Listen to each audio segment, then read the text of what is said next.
paddle into a lineup, right? Is there some small feeling that you do sort of love when everyone expects you not to be able to stand up? Yeah. I had that happen yesterday. Yeah. Really? Yeah. Like you have that moment where maybe it's a crowded lineup and they see you paddle out and it's almost, you forget that you're the minority. Sometimes I have feelings it's probably a bit cheeky, but they're sort of paddling, you do the turn right there and you spray them. Yeah. And you sort of like a bit of a statement.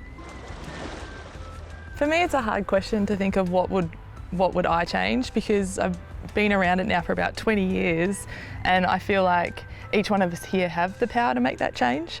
So I wouldn't sit back saying, oh, I wish it was like this, because we have the opportunity, we've got the platform, we're all sitting here chatting about it, we all care about the sport, so it kind of is up to us. I think about you, Macy, you're 16. What do you want to see change? Like, what do you want to lead the change on? I want to just see surfing progress. I want to be a part of that next generation that really steps the surfing up, and I just want to surf bigger and almost surf just like the boys. I think girls are just as good as the boys, and for sure I think we have the ability, we just got to keep pushing ourselves. I think the Olympics and surfing, I actually couldn't believe it when it was announced, because I didn't think it would ever happen in my lifetime. And the platform that is going to provide the sport, I think, is an incredible opportunity for both men and women alike. It might make some people household names that currently aren't. There's phenomenal girls on tour who don't get much recognition, some that don't have major sponsors, for example, so they lack some of that. It's going to be hard to make the team because I think there's a really small number of athletes per each country, but that opportunity to represent your country, I don't think it will ever compare to a world title in surfing. I think that is the pinnacle. You have to contest 10 or 11 events and it's the best of. But certainly having, the surfers becoming household names, especially should an Australian or anyone win or someone will win a gold medal, it's going to be a really fascinating time. As an 8-year-old, I said, like, I'm going to be a world champion or Olympic gold medalist. Like, I had to be in awe. I think it will keep Steph around for longer, the fact the Olympics are coming. I think it's probably lit a fire under someone like Tyler, and then there's you who's dreamt of it for her whole life. Yeah. When I started, it was a little bit more, a lot of the females were quite masculine, maybe a little bit of a reflection of needing to be strong to be a surfer.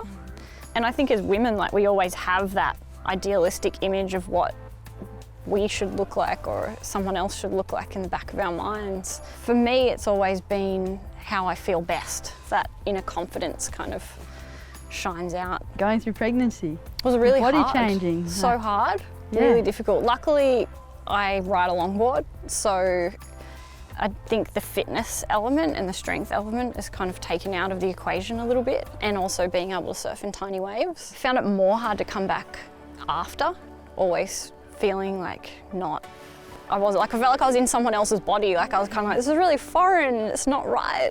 Started surfing more and working out a little bit, getting into some yoga and getting to a point where I feel more comfortable in my body. I see longboarding as being a real expression of how somebody reads the wave, which I know is with shortboarding as well, but it's sort of in a more mellow sense. And so I personally find it really hard to compete on a longboard because it's sort of like an art.